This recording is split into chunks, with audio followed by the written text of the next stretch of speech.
Evet arkadaşlar, tekrardan kanalıma hoş geldiniz. Bugün sizlerle birlikte baştan tığla nasıl örülür, nasıl başlanır, neye göre tığ seçilir bunlardan bahsetmek istiyorum. Uzun zamandır çekmek istiyordum. Artık vaktinin bu zaman olduğuna karar verdim ve sizlerle birlikte başlayacağız. Öncelikle ipimizden başlamak istiyorum. İpimizi herhangi bir marka alabilirsiniz. Kaliteli bir örgü örmek istiyorsanız, yani görünüşü hoş durmasını istiyorsanız tabii ki de kaliteli ürünler alabilirsiniz. Ama mesela bu elimdeki ürün benim hepimizin bildiği 3 harfli bir marketten almış olduğum bir ip. Gayet de güzel duruyor açıkçası. Sadece örerken birazcık daha fazla böyle nasıl diyeyim, ötüyor, yani gıcır gıcır diye bir ses çıkartıyor. Diğerlerinde bu miktar daha az oluyor. Bunu kendi açımdan söylüyorum çünkü benim ellerim çok fazla terliyor. Kendi açımdan bu şekilde bir farkı olduğunu söyleyebilirim. Bu şekilde bu arada hiçbiri reklam değildir. Burada markalar gözüküyor. Bunu da şimdiden söylemek istiyorum. Hiçbir reklam değil. Kendi almış olduğum ürünler. Ve şimdi de burada bakın şöyle yakından göstermek istiyorum. Netleştirelim biraz. Burada ipimizin bütün değerleri gösteriyor. Kaç derecede yıkanması gerektiği, makinede yıkanılmaması gerektiğini, ütünün bakın burada bir nokta var. Bu ütülerimizdeki derece kısımlarında gözüken o bir nokta, iki nokta ya da çizgiler de olabilir. Bir nokta derecesinde ütü yapılabilir ayarında olduğunu gösteriyor. Ve buralarda da şişle örmek isterseniz bakın 3,5-4 numara arasındaki şişle örebilirsiniz diyor ve 3,5 numaralı tığla da örebilirsiniz diyor. Gerçekten de 3,5 numaralı tığla çok hoş bir görüntü elde ediyorsunuz bununla. Ne çok deliğe açık oluyor ne de çok sıkı oluyor. Gayet mükemmel bir duruşu var.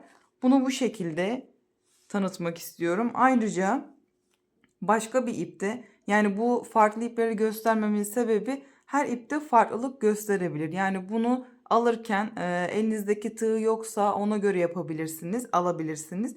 O yüzden gösteriyorum. Aynı şekilde burada da göstergeler var ve bunda da 3-4 numaralı şiş kullanabilirsiniz diyor ve 1-2 numaralı tığ kullanabilirsiniz diyor. Bunu da bu şekilde göstermek istiyorum. Tekrardan söylemekte fayda var. Hiçbiri reklam değildir. Ve tığlarımızın da şöyle şurada mesela 2,5 numaralı tığ diye gösteriyor. Şu kullanacak olduğum tığ da şurada yazısı vardı ama o silindi. Bu da 3,5 numaralı bir tığ. Hepsinin de buralarında bakın şöyle milimleri yazar. Bu mesela 10 milimlik bir tığ. Şöyle netleşti mi bilmiyorum. Netlemiyor sanırım. Bu elimdeki tığ 10 milimlik bir tığ. Bu şekilde kalın örmek istediğiniz, yani bu ipleri tabii ki de değişiyor. Kalın iplerde, penye iplerde özellikle bu numaraları kullanabilirsiniz. 5, 6, 7, 8 o numaraları kullanabilirsiniz. Bakın 2 numaradan başlıyor 10 numaraya kadar gidiyor. Zaten bu 5'ten sonra 5,5, 6,5, yani şu an benim elimde yok. Varsa da bilmiyorum açıkçası. Bundan sonrakiler düz bir şekilde ilerliyor. Şimdi sizlerle birlikte 3,5 numaralı tığımla 3,5 numara tığ gerektiren ipimle nasıl başlayacağız onu detaylarıyla sizlere aktaracağım. Öncelikle ipimizi şöyle bir miktar elimize dolayalım arkadaşlar. Bu arada çok sıkmanıza gerek yok, yani parmağınızı morartmaya gerek yok. Gayet hafif sakin bir şekilde böyle parmağınızı doladığınızda zaten bu duracaktır. Şimdi burada şöyle tutacak kadar tuttuğumuzda şöyle bakın, tığı buradan böyle geçiriyorum. Şöyle yakından göstereyim. Tığı buradan böyle geçiriyorum. Bu tığımı da buradan çıkartıp ön taraftan tekrar bir daha geçiriyorum. Ve ipi buradan alıp asılıyorum. Bakın düğüm oldu. Bunu zincir olarak saymayacağız arkadaşlar. Çünkü bu bizim başlangıcımızı belirleyecek olan bir nokta. Tekrar bir daha göstereceğim. Bakın şöyle doladım. Hiçbir şey yok. Şöyle doladım. İpimi tutuyorum. Tekrar önden geçirip bakın şuradaki ipi alıp içinden çıkartıyorum ve buradaki ipimi asılıyorum. Ve bakın artık düğümümüz oluştu. Bu noktada tekrar bakın, halkayı çok böyle sıkıştırmanıza gerek yok. Bir miktar gevşek bırakırsanız daha iyi olur. Benim elim maalesef çok sıkı. Ben gevşetemiyorum. En gevşetmiş halim bu. Bu şekilde bakın tığın başına doladım ve çıkardım. Zaten buraya takıldığı için otomatik olarak kendisi geliyor arkadaşlar. Tekrar şöyle bakın buradaki elimi çok fazla gerdirmiyorum. Eğer çok fazla böyle gerdirirsem bakın çıkarmakta çok zorlanacağım ve diğerlerinden daha küçük düşecektir. Bunlar biraz daha büyük düştü mesela. Bakın bu daha küçük düştü. Mesela bunu bu şekilde çevirdiğimizde yani üzerine zincir batacak olursak, sık iğne batacak olursak çok zorlanırız. O yüzden bu şekilde yapmanızı tavsiye etmiyorum. Birazcık gevşetip şöyle ipimizi asılacağız.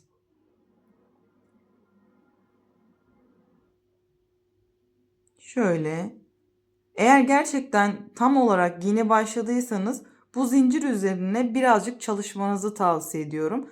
Ben şimdi hepsini bir videoda göstereceğim ama siz hepsini bir videoda böyle bir çırpıda yapmak zorunda kesinlikle değilsiniz.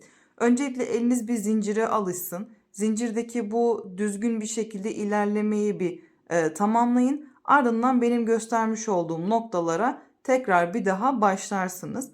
O yüzden önceliğiniz şu zinciri düzgün çekmek olsun. Biliyorum ilk başlarda çok zor gelecek olabilir. Birisi büyük, birisi küçük. Yani şöyle olabilir. Böyle çok sık yapabilirsiniz. Yani şöyle olabilir, böyle olabilir. Yani şöyle yapabileceğiniz şeyleri göstermek istiyorum. Bakın şu şekilde bozuk bir şekilde olabilir. Hiç canınızı sıkmayın. Elinizde artık bir ip varsa zaten onunla başlamanızı tavsiye ediyorum. Eğer yoksa zaten sıfırdan normal ucuz bir iple başlangıç yapabilirsiniz. Tabii ki de ilk başta başladığınızda böyle kötü olma ihtimali çok yüksek. O yüzden dediğim gibi öncelikle zincir kısmını halledelim. Ardından zaten gerisi çorap söküğü gibi gelecek. Şimdi sık iğne kısmına geçelim arkadaşlar. Şimdi yapmış olduğumuz zincirin üzerine sık iğne yöntemini göstereceğim. Sık iğne yaparken normalde en sonki yapmış olduğumuz zinciri saymayız arkadaşlar. Mesela buradaki zincirimi saymadım. Diyelim ki 10 tane zincir var.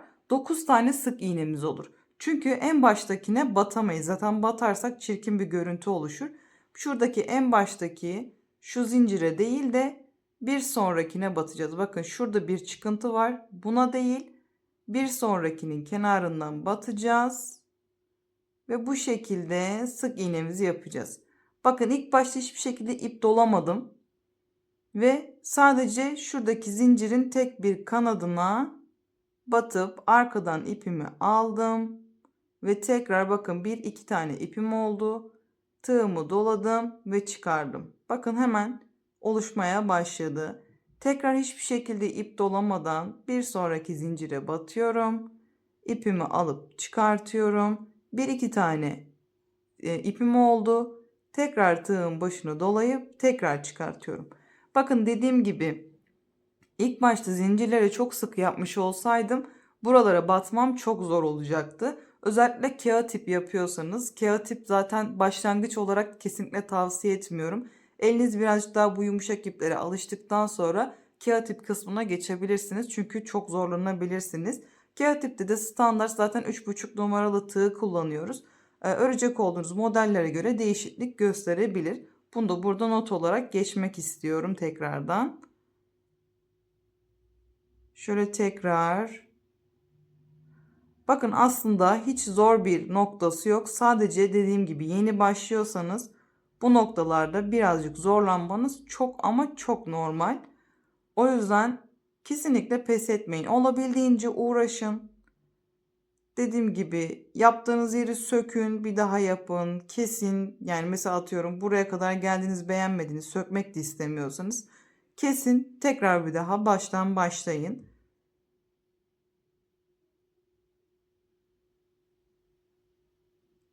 Şöyle sıra sonuna kadar birlikte gitmek istiyorum ki sıra sonunda ekstra hiçbir şey yapmadığımızı görmenizi istiyorum.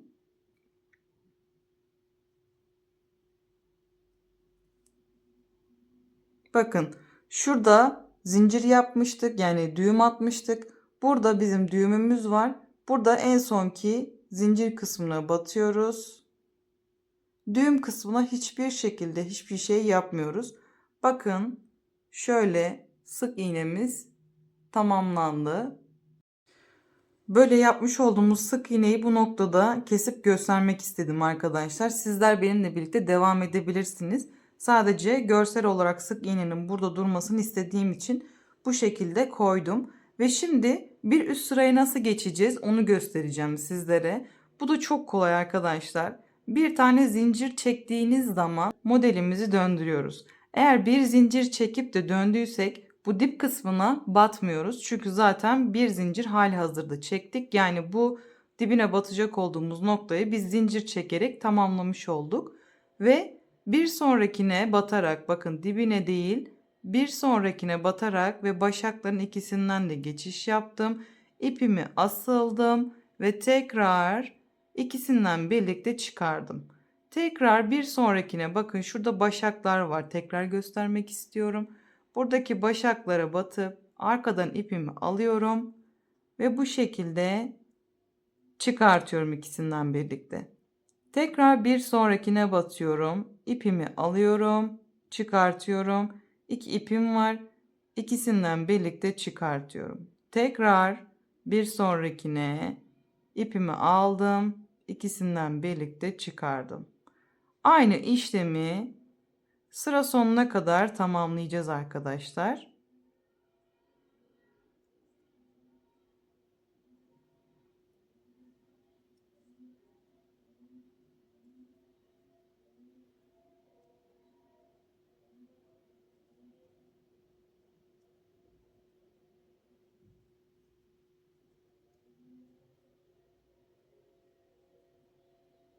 Şimdi bu noktada ikinci sıraya geçtiğimizde bu noktada önemli bir püf nokta var. Son sıra genelde kafa karıştırıcı olabiliyor. Şimdi son sıraya gelmeden önce bir noktamız var. Bakın burada sıramız bitmemiş gibi duruyor ki zaten bitmedi. Burada hemen şöyle kendinize çevirip bakmanızı tavsiye ediyorum. Burada da yine başak kısmını görüyorsunuz ve burada böyle battığınız zaman iki başaktan, yani başağın iki ipinden de geçerek bu şekilde son sık iğne kısmında yapıyorsunuz. Bu nokta genelde atlanıyor ve atlandığı zaman mesela aşağıda 10 tane zincir çekmiştik diyelim. 9 tane sık iğnemiz olmuştu ama buraya atladığımızda 8 tane sık iğneye düşer ve bu da yani modelin bozulmasına sebep olabilir. Bu şekilde bakın, sık iğnemizin görüntüsü artık şu noktada bize bakıyor. Arka noktada sık iğnenin ters kısmı var. Bakın bu noktada altta sık iğnenin ön kısmı bize bakıyor. Üstte de ters kısmı bize bakmış oluyor. Genelde çantalarımızı örerken yani böyle döndüğümüz için hep ön kısımları bize bakmış oluyor. Ama diyelim ki siz hani düz bir şekilde bir şey öreceksiniz. Bu şekilde gitgeller olacak. Hiçbir şekilde sorun teşkil etmez. Zaten sık iğnenin görünümü bu şekilde olduğunda gayet güzel bir şekilde görünür. Şimdi ikinci sıramızı tamamladık.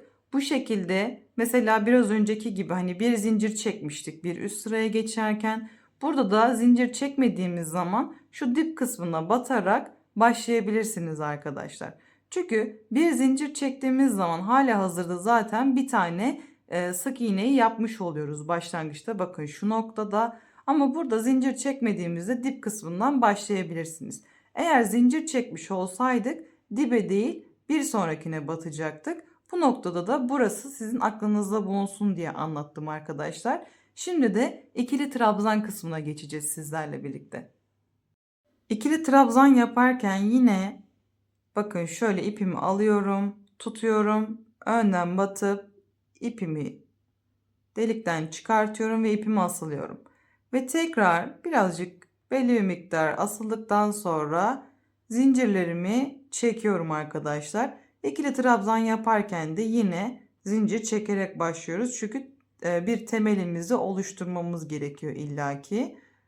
Bu şekilde belli bir miktar zincir yaptıktan sonra şöyle hepsi eşit olsun istiyorum.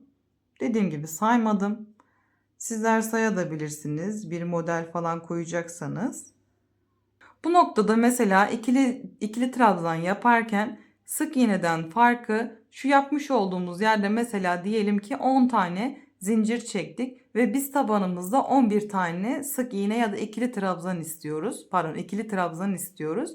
Bu noktada 10. zincirimizi tutarak 1 2 tane zincir çekiyoruz. Yani burada da ilk ikili trabzanımızı yapmış oluyoruz arkadaşlar. Kenarlarda bu şekilde oluyor. Tığın başını doladım. Şöyle yakından göstereyim, biraz netleştirelim. Tığın başını doladım ve o tutmuş olduğum zincirin üzerine batarak ipimi çıkardım. Bakın 1, 2, 3 tane ipim oldu. 3 tane ipten ilk ikisini çıkardım ve bakın 2 tane kaldı geriye. Son ikisini çıkardım. Bakın başta da 2 tane zincir çekmiştik. Baştaki 2 zincirle birlikte toplamda 2 tane ikili trabzanımız oldu. Tekrar tığın başına doluyorum. Bakın şöyle gözünüz kayacak olursa hemen şöyle bir düzeltme yapın arkadaşlar. Bir sonraki zincire batıyorum. Ve tekrar 1, 2, 3 tane zincirim oldu. Ve bu şekilde ilk ikisinden son ikisinden çıkarak ikili trabzanımı yaptım. Tığın başına doladım. Bir sonraki zincire battım. İlk ikisinden son ikisinden çıkışımı yaptım. Tekrar tığın başına doladım. Bir sonraki zincire batarak ipimi asıldım arkadan. İlk ikisinden çıktım. İkinci ikisinden çıktım. Bakın şöyle modelimiz oluşmaya başladı zaten. Şöyle netleştirelim. Modelimiz oluşmaya başladı. Bu noktada sıra sonuna kadar sizlerle birlikte yapmak istiyorum ki siz de nasıl ilerlediğimizi görün istiyorum.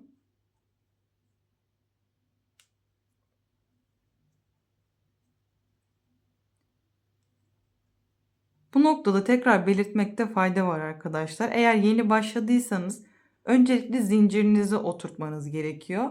Ardından sık iğne kısmını oturtmanız gerekiyor. Mesela atıyorum belli bir miktar zincir yaptınız. Üzerine eliniz alıştıktan sonra zincire sık iğne kısmına geçiş yapabilirsiniz. Ardından bir üst sırada nasıl geçiyoruz onu da denemelerini yapabilirsiniz. Hepsini yavaş yavaş yapmanızı tavsiye ediyorum. Kendinize bir anda yüklenmeyin. Çünkü bu hemen 5 dakikada olacak bir şey değil eğer hiç bilmiyorsanız. O yüzden yavaş yavaş, sakin sakin elinize çayınızı, kahvenizi alarak yapabileceğiniz bir örgü yöntemi. Zaten tığın ucunda hani bu çıkıntı olduğu için gayet kolay bir şekilde geçiyor. Şimdi son noktaya geldik. Bakın burada da düğüm atmış olduğumuz yer vardı. Buraya da tekrar son nokta olarak batıyorum. Düğüm attığımız yer hiçbir şekilde bizi ilgilendirmiyor. Çünkü o bizim zincirimizin bozulmamasını sağlayan bir nokta. Şimdi bu noktada da şöyle ikili trabzanlarımızı tamamlamış olduk. Bakın sık iğne kısmı şöyle gözüküyor. Şöyle çıkartayım.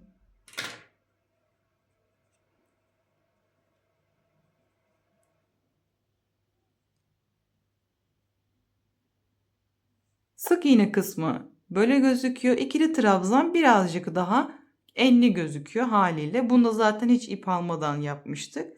Bunda da bu şekilde gözükmesi çok normal. Şimdi de bir üst noktaya nasıl geçeceğiz onu göstereceğim arkadaşlar.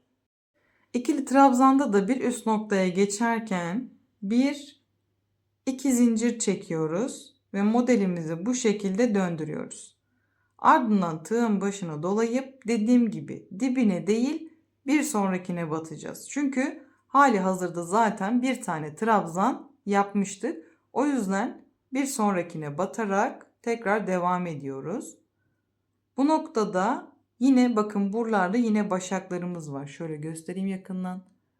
Başaklarımız var. Bu başakların içerisinden geçeceğiz arkadaşlar. Şöyle bakın şurada şöyle batıyorum. Şöyle ikili trabzanlarımı yapmaya devam ediyorum. Tekrar battım.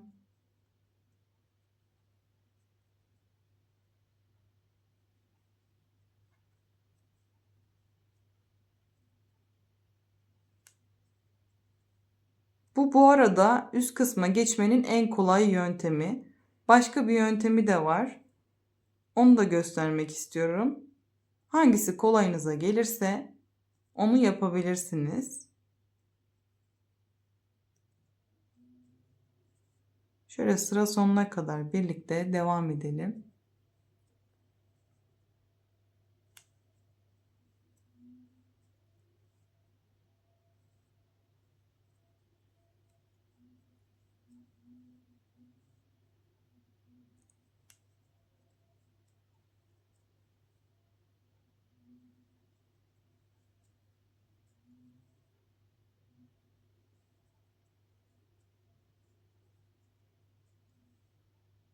Şöyle bakın, son sık iğne kısmını da yaptım ve daha doğrusu son sık iğneden bir öncekini yaptım.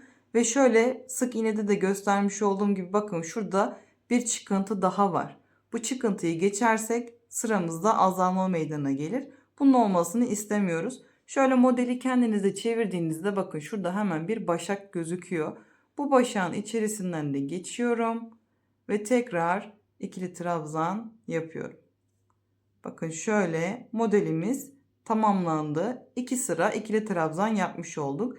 Şimdi de o kolay yöntemi göstereceğim sizlere. Modelimi çevirdim. Şöyle ipimi uzatıyorum. Şöyle tığımı döndürdükten sonra bakın burada şu ikili trabzan boyutunu ayarlamak çok önemli. Şöyle baş parmağım oluncaya kadar, yani baş parmağımın iç kısmı diyeyim. Bu şekilde ilk ikili trabzanı yapmış olduk.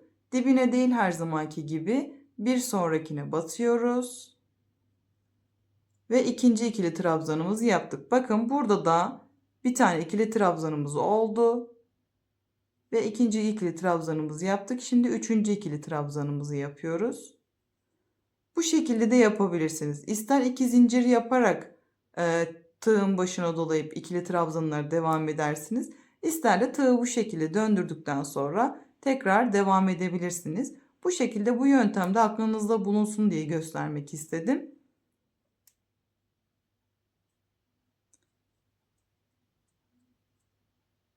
Şimdi de üçlü trabzan kısmına geçeceğiz arkadaşlar.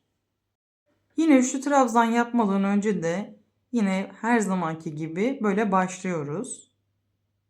Düğümümüzü attık ve zincirlerimizi yapıyoruz. Burada üçlü trabzanı çok uzun tutmak istemiyorum açıkçası. Şöyle zincirlerimizi yaptık ve ardından en sonki yapmış olduğum noktayı tutuyorum sizlerle birlikte. Şöyle biraz netleştirelim. Yapmış olduğum noktayı tutuyorum ve 1, 2, 3 tane zincir çekiyorum. Bir tane doladım, 2 tane doladım ve tutmuş olduğum noktadaki zincire batıyorum. Bakın 1, 2, 3, 4 tane ipim oldu. İlk ikisinden bakın 1, 2, 3 tane ipim kaldı. İkinci ikisinden bakın 2 tane kaldı ve son ikisinden. Bakın bu şekilde 3 tane zincir çekmiştik. Bu 3 tane zincirle birlikte 2 tane üçlü trabzan yapmış olduk. Tekrar 1, 2 tane ip doladım. Ve bakın burada kafanız karışıyorsa hemen şöyle yapabilirsiniz. Bir sonraki zincire batıyorum. Çıkartıyorum. Ve tekrar bakın 1, 2, 3, 4 tane ipim oldu. İlk ikisinden, ikinci ikisinden ve üçüncü ikisinden olmak üzere çıkartıyorum. Bakın modelimiz kendisini göstermeye başladı bile. Bu şekilde bütün sırayı aynı şekilde devam edeceğiz.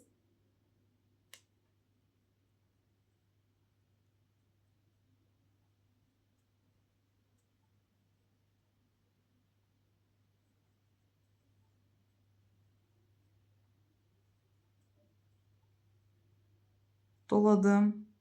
2 tane, bir sonrakine battım. İlk ikisi, ikinci ikisi, üçüncü ikisi. 2 tane doladım, bir sonrakine battım. İlk ikisi, ikinci ikisi, üçüncü ikisi. 2 tane doladım. Bir sonrakine battım. İpimi aldım. İlk ikisi, ikinci ikisi ve üçüncü ikisi. Bu arada arkadaşlar, kanalıma abone değilseniz kanalıma abone olmayı unutmayın. Çünkü bir sonraki videolardan bu şekilde haberdar olabilirsiniz ve bildirimleri de açarsanız daha çabuk haberdar olursunuz. Ve aynı zamanda videomu da beğendiyseniz beğeni tuşuna basmayı unutmayın. Çünkü sizin beğenileriniz benim için çok çok değerli ve siz gibi örgü sever arkadaşlarımıza bu videoların iletilmesini sizin beğenileriniz sağlıyor. O yüzden şimdiden ücretsiz olarak yapmış olduğunuz bu destekler için çok ama çok teşekkür ederim. Şimdi son noktaya geldik. Sonuncuya da batıyorum. İlk ikisi, ikinci ikisi ve üçüncü ikisi. Bu şekilde de sıramızı tamamladık. Bu üst noktaya geçerken de aynı ikili trabzanla yaptığımız gibi 3 tane zincir çekerek başlayabilirsiniz. Bu şekilde de tamamlamış olduk. Bakın şöyle hepsini bir yan yana getirmek istiyorum. Şöyle. Bakın. Şu sık iğne yapmış olduğumuz nokta, bu ikili trabzan, bu da üçlü trabzan. Hepsinin en olarak genişlemesi daha farklı. Sık iğne en küçük olanı, ikili trabzan genelde modellerimizde bu ikisini çok kullanıyoruz. Sık iğne ve ikili trabzan. Üçlü trabzan nadiren kullanırız. Genelde çiçek yapımında falan, yani bu çok detaylarda kullanılıyor. Ama genel olarak bu ikisini daha çok kullanıyoruz. Bu şekilde de göstermek istedim. Umarım sizler için de çok faydalı bir video olmuştur. Tekrardan söylemekte fayda var diye düşünüyorum.